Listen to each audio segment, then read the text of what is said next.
سلام کرنا ایک ایسا عمل ہے جس کی وجہ سے دشمنی دوستی میں تبدیل ہو جاتی ہے، اور اگر سلام نہ کیا جائے تو ایسی صورت میں دوست بھی ممکن ہے کہ دشمن بن جائیں۔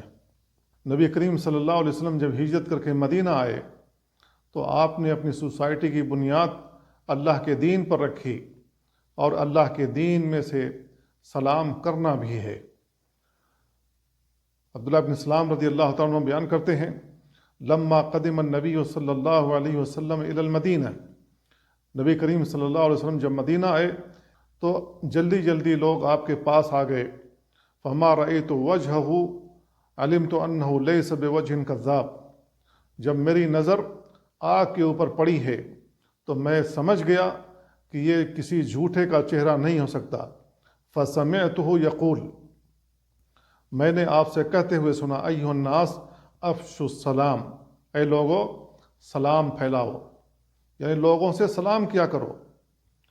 اب نبی کریم صلی اللہ علیہ وسلم مدینہ آنے کے بعد لوگوں کو حکم دے رہے ہیں کہ لوگ ایک دوسرے کو سلام کیا کریں۔